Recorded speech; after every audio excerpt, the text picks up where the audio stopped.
तो आइए हम लोग देखते हैं ट्रायंगल एक्सरसाइज 7.3 का फर्स्ट क्वेश्चन का फर्स्ट पार्ट। तो स्टूडेंट्स ये फर्स्ट पार्ट है, let's read the question first. क्या लिखा गया है? Triangle ABC and triangle DBC are two isosceles triangle. तो जैसे कि आप फिगर में देख सकते हो कि यहाँ पर दो ट्रायंगल आपको दिख रहे हैं, बट यहाँ पर दोनों आइसोसेलेस है, यानी ए बी सी और डी बी सी। और यहाँ पर क्या लिखा गया? On the same base B C. तो दोनों ही ट्रायंगल का बेस जो है वो आप देख सकते हैं कि बी सी एंड वर्टिसेस क्या है? ए एंड डी, और on the same side of B C. तो इसका मीनिंग क्या हुआ कि दोनों के जो वर्टिसेस है, वर्टिसेस ए एंड डी, ए ये हो गया और डी ये हो गया, वर्टिसेस आप सभी जानते हैं वो बी सी के सेम साइड में, यानी कि बी सी के इस साइड है या तो फिर इस साइड है, दोनों अलग अलग साइड में नहीं है। If AD is extended to intersect BC at P, यानी AD जो है इसको हमने ज्वाइन किया है और इसको हमने बढ़ाया है, तो बढ़ाने के बाद ये पॉइंट कहाँ पर मिलती है? P पर मिलती है। So that triangle ABD ACD के क्या है? कॉन्ग्रुएंट है, आप सभी जानते हैं। तो इसको डिस्कस करने के पहले मैं शॉर्ट में आपसे दो क्राइटेरियाज को डिस्कस करना चाहता हूँ। दो क्राइटेरिया हमने 7.1 में डिस्कस किए थे, जो कि क्या थे बच्चों? SAS और AAS, या फिर AS AB कह सकते हैं उसको। तो इस तरह से दो क्राइटेरियाज और आपको स्टडी करने हैं, that is SSS and RHS।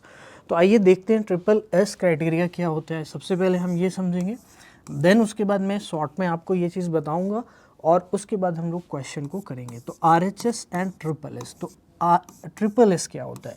सबसे पहले आपको ये समझना है SSS क्राइटेरिया किसको बोलते हैं। तो SSS क्राइटेरिया होता है साइड, साइड एंड साइड। तो इसका मीनिंग ये हुआ कि किसी भी ट्रायंगल की तीन साइड्स किसी दूसरे ट्रायंगल की तीन साइड्स के इक्वल है, तो वो दोनों ही ट्रायंगल क्या हो जाएंगे? कॉन्ग्रुएंट हो जाएंगे। जैसे फॉर एग्जांपल मैं आपको दो ट्रायंगल यहाँ पर बनाऊं। एक ट्रायंगल मेरे पास ABC है और दूसरा ट्रायंगल है बच्चों PQR। और मैं ये कहूँ कि AB बराबर PQ है, BC बराबर QR है, और जो AC है वो PR है। प्यारे बच्चों, अगर ये चीज़ सेटिस्फाई हो जाती है, यानी कि साइड्स जो है वो इक्वल हो जाती है, तो डेफिनेटली मैं कह सकता हूँ कि जो ट्रायंगल ABC होगा, ट्रायंगल ABC वो डेफिनेटली कॉन्ग्रुएंट हो जाएगा PQR के। यानी मैं कह सकता हूँ इसके एंगल्स भी क्या हो जाएंगे? आपस में इक्वल हो जाएंगे, यानी A बराबर P हो जाएगा, करस्पॉन्डिंग एंगल B बराबर Q हो जाएगा, और C बराबर क्या हो जाएगा? R हो जाएगा। क्या ये चीज़ आपको समझ में आ रही है? तो ये मैं शॉर्ट में बता रहा हूँ आपको, क्योंकि इस एक्सरसाइज 7.3 में ये क्राइटेरियाज यूज़ होने वाले हैं और प्रीवियस क्राइटेरिया भी आपके यूज़ होंगे, यानी कि प्रीवियस जो आपने कॉन्ग्रुएंसी रूल पढ़े थे और न्यू कॉन्ग्रुएंसी रूल भी यूज़ होंगे। तो पहला चीज़ तो ये हो गया कि अगर साइड्स इक्वल हैं तो डेफिनेटली करस्पॉन्डिंग ट्रायंगल्स इक्वल होंगे और ट्रायंगल क्या हो जाएंगे? कॉन्ग्रुएंट हो जाएंगे। दूसरा क्राइटेरिया बच्चों ये RHS का मतलब ये होता है कि राइट एंगल,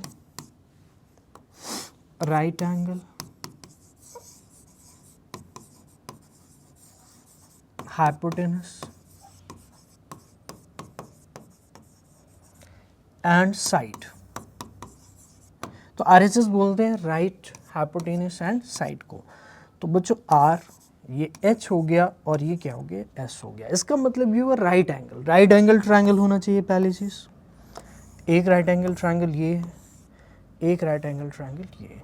ये मान लीजिए ABC है और ये DEF है। तो बच्चों इसका 90, ये 90 के इक्वल होना चाहिए। जो AC है इसमें हाइपोटेनस वो DF के इक्वल, यानी इस वाले ट्रायंगल की हाइपोटेनस के इक्वल, और इन दोनों में से कोई भी एक साइड या तो AB बराबर D हो जाए या BC बराबर EF हो जाए। ठीक है, तो मैं AB बराबर D मान लेता हूँ, AB बराबर D, या फिर और में आप लिख सकते हैं, क्या लिख सकते हैं? BC बराबर EF के। तो BC बराबर EF के, इन दोनों में से कोई भी एक चीज़ होनी चाहिए। हाइपोटेनस इक्वल होना मस्ट है, इनमें से कोई एक, और राइट एंगल होना चाहिए। तो इसे बोलते हैं RHS क्राइटेरिया। तो अगर ऐसी सिचुएशन सेटिस्फाइड होती है तो डेफिनेटली ये दोनों ट्रायंगल्स क्या हो जाएंगे, कॉन्ग्रुएंट हो जाएंगे। यानी कि आप ये कह सकते हैं कि A B C will be congruent to triangle D E F. तो अगर आपको इसमें से कुछ भी नोट करना है तो आप नोट कर सकते हैं। ये मैंने बहुत ही शॉर्ट में समझाया है, बाकी चीज़ें हम जो कॉन्सेप्चुअल पार्ट है उसमें हम लोग करेंगे, लेकिन अभी फ़िलहाल आपको क्या करना है, इतना नोट डाउन करना है, ठीक है। सिंस ये हम लोग सॉल्यूशंस कर रहे हैं तो सॉल्यूशंस पे हम लोग फोकस करेंगे, और जो भी कॉन्सेप्ट्स यूज़ होंगे उसको मैं बहुत ही शॉर्ट में, ब्रीफ में डिस्कस करूँगा आपसे। ओके स्टूडेंट्स, तो ये चीज़ आपको क्लियर हो चुकी है, आई होप सो। तो अब हम लोग चलते हैं क्वेश्चन की तरफ और देखते हैं यहाँ पे कौन सा क्राइटेरिया लगेगा जिससे कि हम इस चीज़ को, जो हमें कॉन्ग्रुएंट प्रूफ करना है, इसको हम लोग कर पाएँ। तो आइए एक एक करके चीज़ों को बहुत ही आराम से हम लोग डिस्कस करते हैं और देखते हैं कि यहाँ पर चीज़ें कैसे हो रही हैं।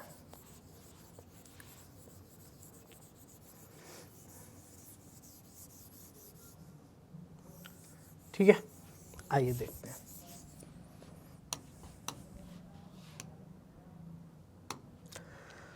तो ABC और ACD की बात की गई, तो ABC और ACD हमें कॉन्ग्रुएंट, सॉरी ABD और ACD, तो ABD कौन सा ट्रायंगल है, A, B और D, ये वाला ट्रायंगल।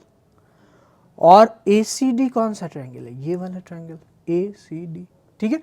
तो ABC और ADC को हमें कॉन्ग्रुएंट प्रूफ करना है। तो ABC and DBC are two isosceles triangle. तो इस चीज़ से हम क्या कंक्लूजन बना सकते हैं कि triangle ABC and DBC are two isosceles triangles on the same base BC। तो अगर ABC एक आइसोसेलेस ट्रायंगल है तो डेफिनेटली मैं कह सकता हूँ कि जो ये वाला एंगल होगा वो उसके इक्वल होगा, यानी मैं कह सकता हूँ कि ABC जो एंगल होगा वो ACB के इक्वल होगा। A और D on the same side, if AD is extended, तो AD को एक्सटेंड किया गया है, ठीक है। आइए सबसे पहले हम लोग देखते हैं कि हम लोग यहाँ पर क्या क्या चीज़ें कर सकते हैं। आइसोसेलेस से तो एंगल भी इक्वल होंगे और AB बराबर क्या होगा, AC, यानी साइड भी क्या हो जाएगी आपकी, इक्वल हो जाएगी, ठीक है। ये चीज़ क्लियर है। आइए देखते हैं, in triangle ABD and ACD में हमें बात करनी है, तो लिखेंगे in triangle ABD and triangle ACD, ABD and ACD, ठीक है। AB बराबर AC,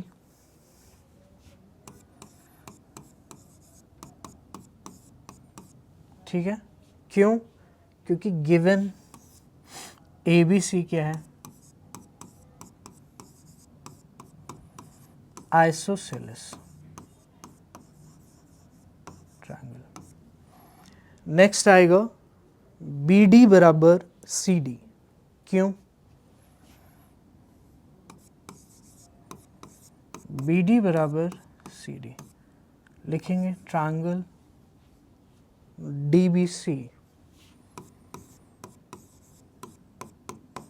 इज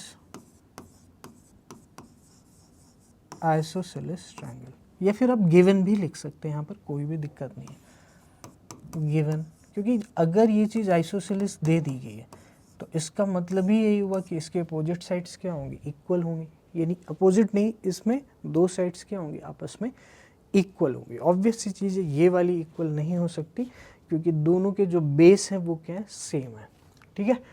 तो on the same base BC, यहाँ पर लिखा भी गया है ऑन द सेम बेस, तो दोनों के बेस क्या है, सेम है। And vertices A and D on the same side of BC, तो ये चीज़ हमने बना ली है। If AD is intersected to at point P, BC at P, intersect BC at P। तो अच्छा, अब हमने दो चीज़ें लिख दी। आप मुझे एक सिंपल सी चीज़ बताइए, अगर आप दोनों ही ट्रायंगल को ध्यान से देखेंगे तो इस वाले ट्रायंगल में AD वाली साइड और इस वाले ट्रायंगल में AD वाली साइड कॉमन है, तो डेफिनेटली मैं कह सकता हूँ कि जो AD वो AD के इक्वल है।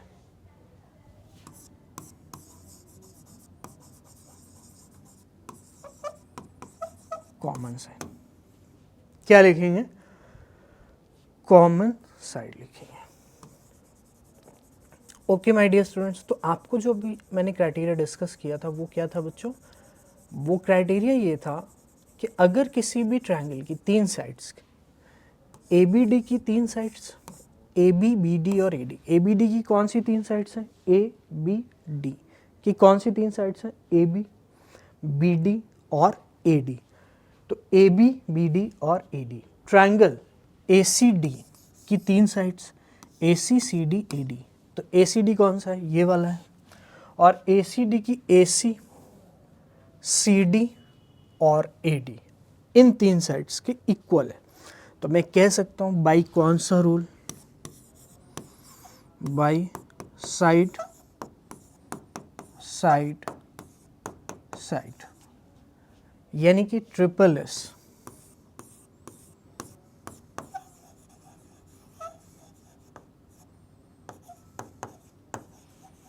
Congruence rule, we can say that हम क्या कह सकते हैं कि कॉन्ग्रुएंस प्रूव हो जाएगा, यानी कि triangle A B D congruent होगा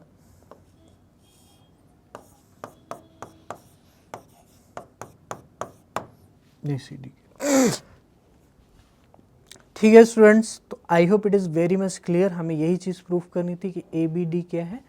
ए सी डी के कॉन्ग्रुएंट है। तो you can note it down, ये फर्स्ट पार्ट था, ये चीज़ हमने प्रूफ कर दिया है, हेंस प्रूव्ड। ठीक है, तो we have proved this. I hope there is no problem up till now. So we are going to discuss the second part. अब हम लोग सेकेंड पार्ट को देखेंगे। आइए हम लोग देखते हैं सेकेंड पार्ट को बच्चों। ABC and DBC are two isosceles triangle. अभी हमने प्रूफ किया है, स्टेटमेंट वही है, लेकिन अब जो ट्रायंगल प्रूफ करना है वो करना है ABP, यानी ये मेरा पॉइंट P था और ACP। ABP and ACP। ठीक है बच्चों, तो ABP आप देख रहे होंगे ये वाला ट्रायंगल है, ABP और ACP ये वाला ट्रायंगल है। तो हमें इन दोनों को कॉन्ग्रुएंस प्रूफ करना है। ठीक है, कोई दिक्कत नहीं है। अच्छा, प्रीवियस जो हमने कॉन्ग्रुएंट प्रूफ किया है वो हम यूज़ करेंगे यहाँ पर। तो हमने क्या प्रूफ किया था? हमने ये प्रूफ किया था कि ABD और ACD आपस में क्या थे? कॉन्ग्रुएंट थे। अब हमें इस बार प्रूफ करना है ABP को। तो कौन सी चीज़ ABP और ABD में कॉमन है?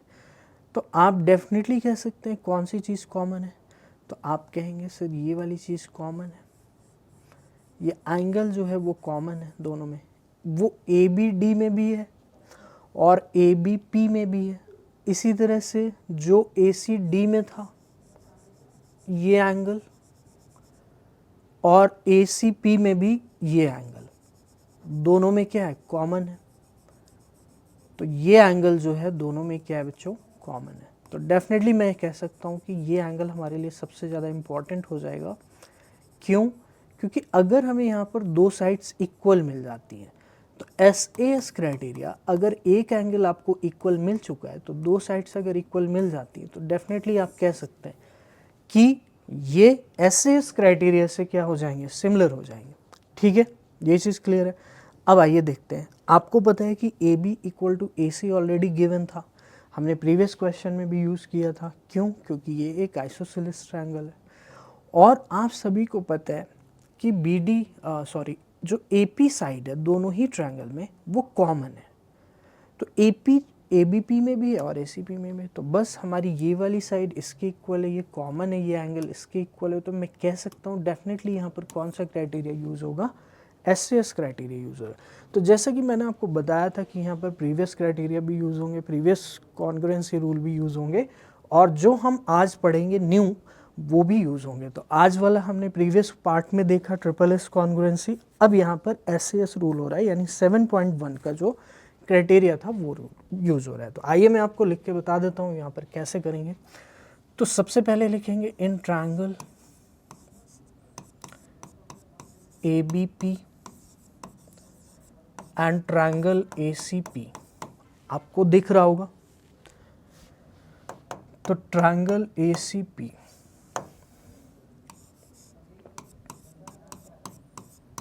ठीक है स्टूडेंट्स। लिखेंगे A B is equal to A C. क्यों? A B C given triangle A B C is isosceles.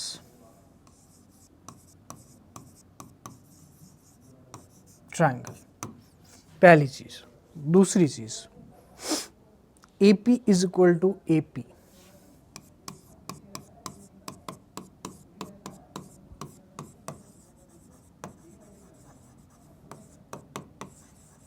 Common side, ठीक है, ये हो गया। बी ए डी या B A P is equal to C A P. Angle B A P angle C A P के क्या होगा? Equal होगा। क्यों होगा? By C P C T, corresponding parts of congruent triangles. क्योंकि ये चीज़ हमने कॉन्ग्रुएंट पहले ही प्रूफ कर चुके हैं फर्स्ट पार्ट में, तो उसी का हम यूज़ करेंगे। तो ये एंगल इसकी इक्वल हो जाएगा, क्योंकि हमने ए बी डी और ए सी डी को क्या प्रूफ किया था? कॉन्ग्रुएंट प्रूफ किया था। आप देख सकते हैं यहाँ पर हमने ए बी डी और ए सी डी को क्या प्रूफ किया था? कॉन्ग्रुएंट। और कॉन्ग्रुएंट प्रूफ किया था तो ईच एंगल उसका ए बी डी का ए सी डी के ईच एंगल के इक्वल होगा। By C P C T हो गया। तो यहाँ पर बाई कौन सा क्राइटेरिया यूज होगा? हैंस बाय कौन सा क्राइटेरिया? S A S.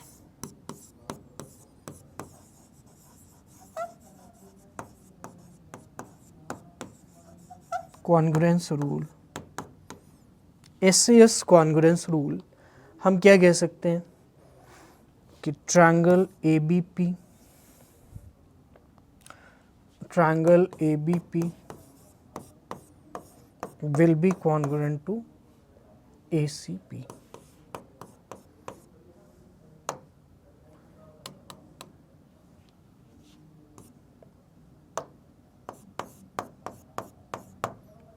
ठीक है, ये हो गया। आइए आप इसको नोट कर सकते हैं। यहाँ पर क्या लिखेंगे? हेंस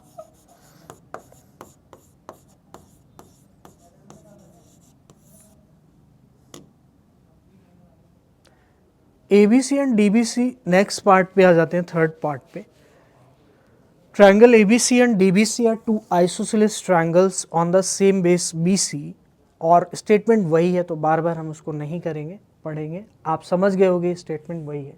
तो आ जाते हैं सीधे थर्ड पार्ट पे। AP bisects angle A as well as angle D। तो AP जो है वो बाइसेक्ट करती है angle A as well as angle D। आपको ये प्रूफ करना है कि दोनों ही एंगल क्या हैं? इक्वल हैं। तो डेफिनेटली स्टूडेंट्स यहाँ पर आप क्या कर सकते हैं? कौन से क्राइटेरिया का यूज़ कर सकते हैं? ये सबसे ज़्यादा आपके लिए क्या हो जाता है? इम्पॉर्टेंट। तो आपने ये देखा कि जैसे हमने यहाँ पर इसको कॉन्ग्रुएंट प्रूफ किया था फर्स्ट वाले पार्ट में। हमने क्या प्रूफ किया था कॉन्ग्रुएंट फर्स्ट पार्ट में? कि जो हमारा ए बी डी ट्रायंगल है वो ए सी डी ट्रायंगल के क्या है? कॉन्ग्रुएंट है। ठीक है, A B D triangle A C D के कॉन्ग्रुएंट था। तो डेफिनेटली यहाँ पर by C P C T में कह सकता हूँ कि ये वाला जो एंगल होगा वो इसके इक्वल होगा। होगा या नहीं होगा? ठीक है, तो हमने क्या प्रूफ किया था? इस वजह से मैं कह सकता हूँ फ्रॉम फर्स्ट पार्ट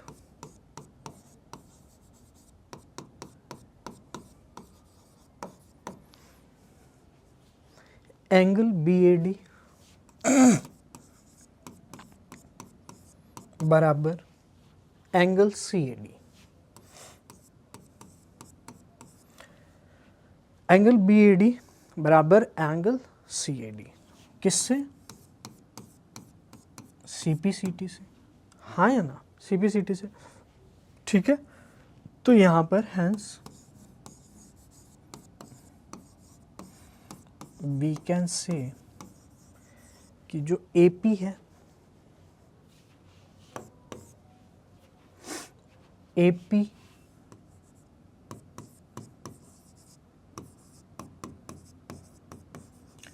bisects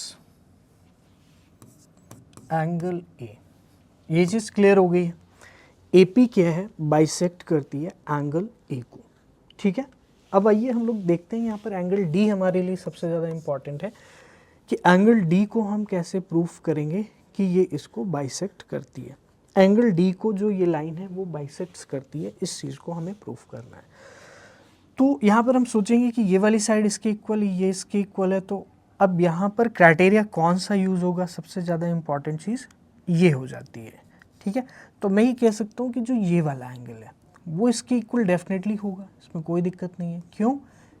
क्योंकि CPCT से ये ट्रायंगल इसके कॉन्ग्रुएंट था, तो ये इसके इक्वल, ये इसके इक्वल, और ये वाला जो छोटा एंगल है इसके इक्वल। ऑल्दो इसकी कोई ज़रूरत है नहीं इस वाले की, तो मैं कह सकता हूँ कि जो ADB एंगल होगा बराबर होगा एंगल ADC के, ठीक है। अब यहाँ पे एक ट्रिक है कि अगर मैं यहाँ पर इस एंगल की बात करता हूँ, ये एंगल, तो आप मुझे बताइए ये एंगल क्या होगा। आप कहेंगे कि ये एक स्ट्रेट लाइन है, तो 180 माइनस ADB ये एंगल होगा। अगर मैं BDP की बात करूं तो BDP 180 माइनस एंगल ADB,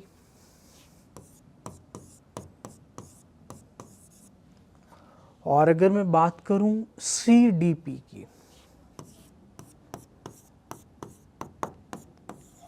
तो 180 माइनस एंगल ADC। बट हमें पता है कि जो ADB ADC है वो इक्वल है, यानी इक्वल चीज़ें 180 से माइनस हो रही, तो ये दोनों चीज़ें भी इक्वल होंगी। आप इसको ऐसे लिख सकते हो 180 माइनस ADC, ठीक है। क्यों? क्योंकि ADB और ADC दोनों इक्वल हैं, तो ADB को मैंने किससे रिप्लेस कर दिया, ADC से, तो ये 1 हो जाएगी और ये 2 हो जाएगी, फ्रॉम 1 and 2।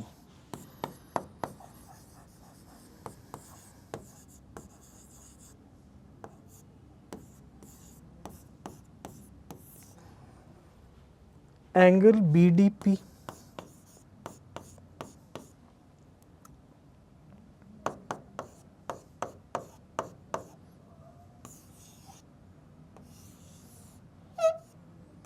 CDP के,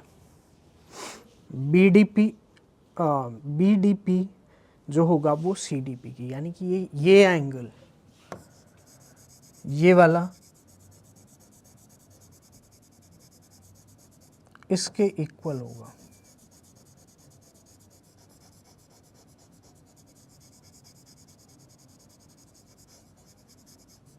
ठीक है। BDP किसके इक्वल हो जाएगा, CDP के। आइए देखते हैं नेक्स्ट। तो आपका जो नेक्स्ट पार्ट है बच्चों वो ये है कि ABC and DBC are two isosceles. तो स्टेटमेंट बच्चों वही है जो आपको स्टार्टिंग से दी जा रही है इस क्वेश्चन में।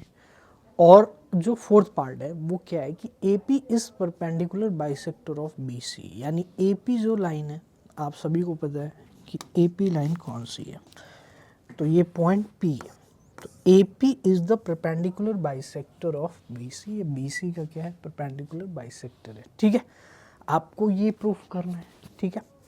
तो आइए देखते हैं परपेंडिकुलर बाइसेक्टर कैसे होगा, ये सारी चीज़ें हम लोग यहाँ पे डिस्कस करेंगे। तो बच्चों जैसा कि आप सभी जानते हैं कि अभी हमने ये जो एंगल है, आपको पता है ये एंगल और ये angle linear pair of angle बनाएंगे।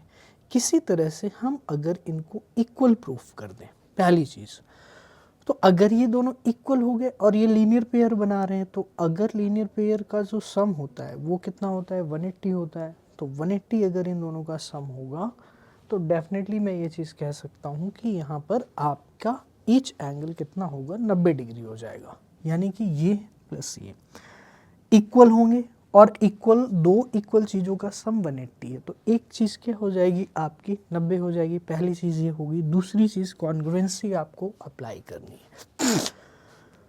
अब आपको बाइसेक्टर भी प्रूफ करना है। आपने परपेंडिकुलर प्रूफ कर देंगे, अब बाइसेक्टर प्रूफ करना है। तो बाइसेक्टर आप कैसे प्रूफ करोगे? तो आपको लेना पड़ेगा ABP और ACD, इन ट्रायंगल्स को लेना पड़ेगा।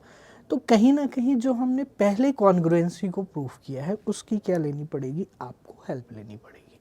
आप सभी को पता है कि ये वाली साइड इसके इक्वल है, आप सब ने डिस्कस किया अभी कि ये वाली साइड ये इसके इक्वल है। अच्छा, यहाँ पर कौन सा क्राइटेरिया फुलफिल होना चाहिए?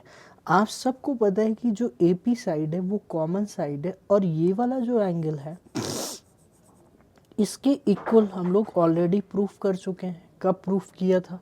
फर्स्ट वाले पार्ट को अगर आप याद करेंगे, अगर आप फर्स्ट वाले पार्ट को याद करेंगे तो ये वाला एंगल इसके इक्वल ऑलरेडी प्रूफ हो चुका है। ठीक है, हमें पता है कि ये साइड क्या है, कॉमन है, ये वाली साइड ऑलरेडी इक्वल है। तो जो ABP है और ACP है, क्या ये दोनों ट्रायंगल कॉन्ग्रुएंट हो जाएंगे? ठीक है, अगर ये कॉन्ग्रुएंट हो जाएंगे तो BP जो है वो CP के इक्वल हो जाएगा। ठीक है, तो इस तरह से आप बाइसेक्टर भी इसको प्रूफ कर लेंगे। आइए अब हम लोग देखते हैं कि इसको लिखेंगे कैसे। तो सबसे पहले आप लिखेंगे इन ट्रायंगल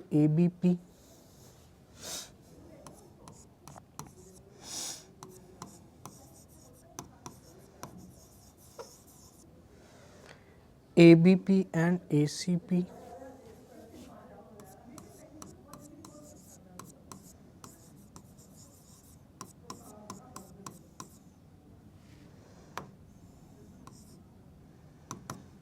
ठीक है, लिखेंगे AB is equal to AC given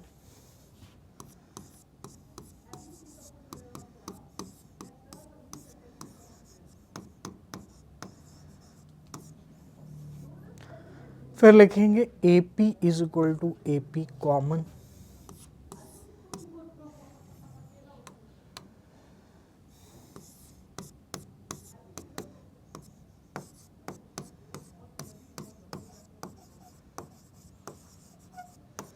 ठीक है। अब नेक्स्ट लिखेंगे BAP is equal to CAB।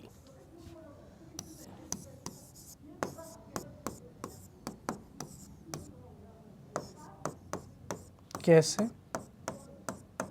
CPCT से, CPCT फ्रॉम द पार्ट 1।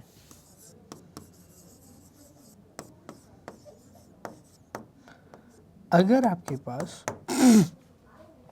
इस तरह से चारों पार्ट आते हैं तो आप पार्ट 1 का यूज़ करेंगे, नहीं तो आपको फिर वो चीज़ प्रूफ करके दिखानी पड़ेगी कि ये एंगल इसके इक्वल कैसे हो रहा है। ठीक है, ये चीज़ क्लियर हो गई। तो ये आपके क्या हो गए यहाँ पर कॉन्ग्रुएंसी क्राइटेरिया कौन सा होगा यहाँ पर बच्चों? आप सभी कह सकते हैं कि एक साइड है और बीच का एंगल है। दैट मीन्स कि यहाँ पर ये वाली साइड इसके इक्वल है, ये कॉमन साइड है, तो दो साइड्स के बीच का इंक्लूडेड एंगल क्या हो रहा है? इक्वल हो रहा है। तो मैं कह सकता हूँ कि यहाँ पे कौन सा क्राइटेरिया फुलफिल होगा? SAS congruency criteria. तो by SAS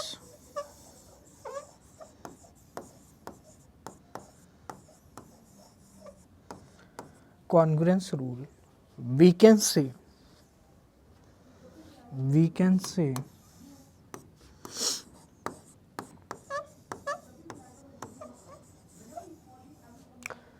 SAS congruence rule, we can say कि angle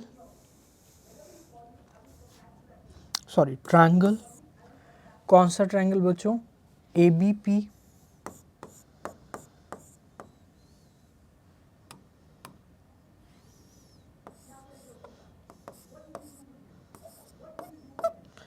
is congruent to ACP.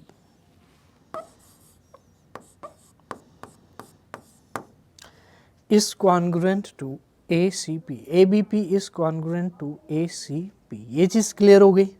I hope it is very much clear. तो मैं कह सकता हूँ BP is equal to CP। Hence, so we can say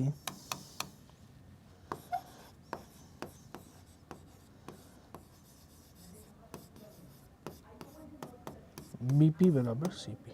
एक बार इतना note कर लीजिए, फिर मैं आगे चलता हूँ क्योंकि यहाँ पे थोड़ा सा स्पेस चाहिए। तो BP is equal to CP का बेसिकली मतलब क्या हुआ, BP is equal to CP मतलब ये वाला पार्ट इसके इक्वल है, और अगर ये वाला पार्ट इसके इक्वल है तो मैं कह सकता हूँ कि P मिड पॉइंट होगा। तो AP जो BC को क्या करेगा, बाइसेक्ट करेगा।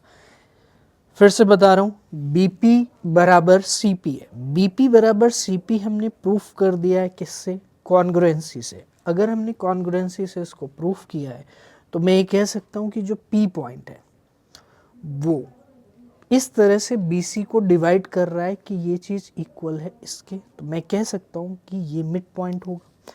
और अगर P मिड पॉइंट होगा तो बाइसेक्ट करेगा कौन, AP। From this we can say, आगे आपको क्या लिखना है आपने नोट कर लिया होगा, इसको आगे कैसे लिखना है कंक्लूजन वो मैं आपको यहाँ पर बताऊंगा। तो लिखेंगे बच्चों, hence we can say P is the midpoint of BC from BP equal to CP. We can say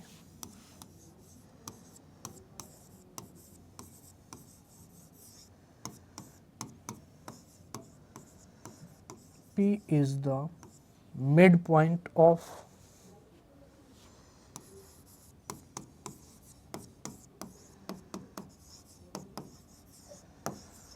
line BC।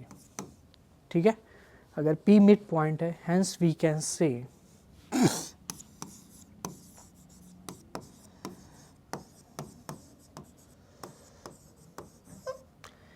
AP is a bisector। अभी हमने परपेंडिकुलर को प्रूफ नहीं किया है, तो हमने बाइसेक्टर को प्रूफ कर दिया है। और जैसे ही हम परपेंडिकुलर को प्रूफ कर देंगे कि ये जो AP लाइन है ये बाइसेक्ट करने के साथ साथ परपेंडिकुलर भी है यहाँ पर, तो मैं कह सकता हूँ डेफिनेटली कि ये AP जो होगा वो एक परपेंडिकुलर बाइसेक्टर हो जाएगा। तो एक बार आप इतना नोट करेंगे, फिर हम लोग आ जाते हैं इसको परपेंडिकुलर कैसे प्रूफ करेंगे, उस चीज़ के रिगार्डिंग हम लोग यहाँ पर डिस्कस करेंगे। तो प्यारे बच्चों ये बताइए मुझे, अभी हमने इसको इसके कॉन्ग्रुएंट प्रूफ किया है, तो डेफिनेटली ये वाला एंगल, जैसा कि मैंने आपसे क्वेश्चन के स्टार्टिंग में डिस्कस किया था कि ये वाला एंगल इसकी इक्वल होगा बाई CPCT, तो मैं कह सकता हूँ APB बाई CPCT। जो एंगल APB है बराबर होगा APC के। ठीक है, APB बराबर APC के हो जाएगा, पहली चीज। Also angle APB and APC are angle APB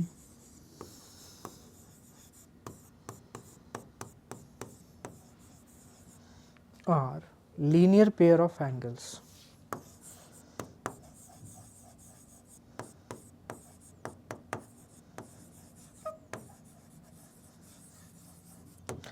linear pair of angles, तो अगर ये लीनियर पेयर ऑफ एंगल्स होंगे, ठीक है, वी नो दैट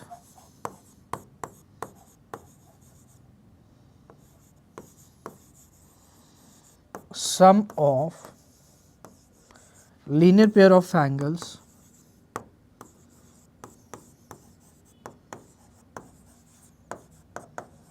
जो लीनियर पेयर ऑफ एंगल्स का सम होता है वो कितना होता है, 180 डिग्री होता है। ठीक है, तो sum of linear pair of angles कितना होता है, 180 degree.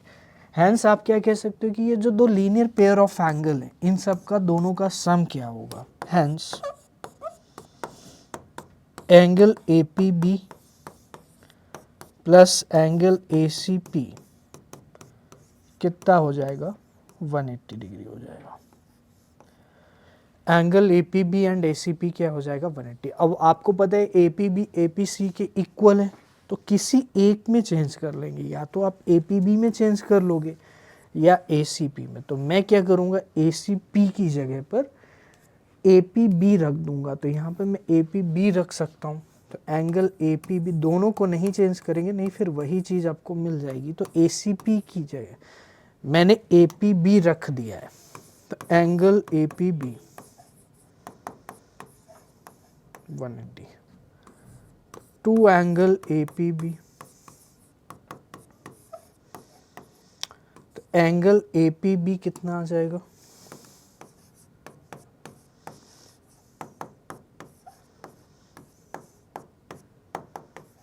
90 degree.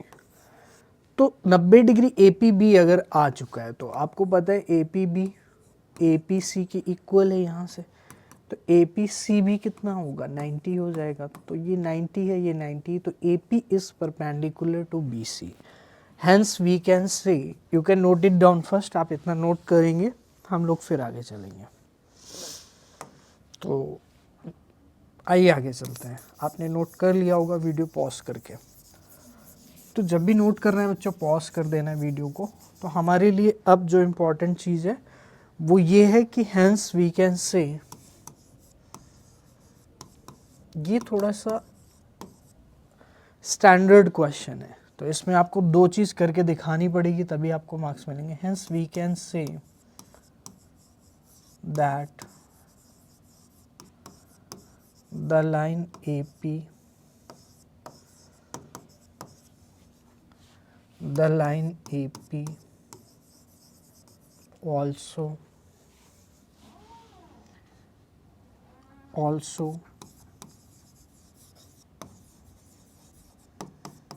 perpendicular to the line BC, also perpendicular to the line BC. Hence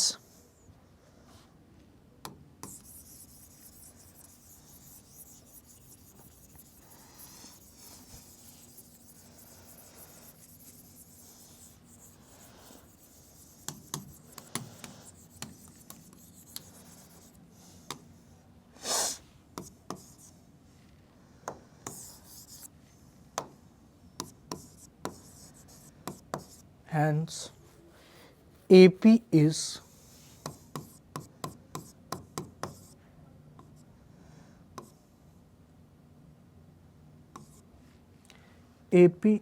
perpendicular bisector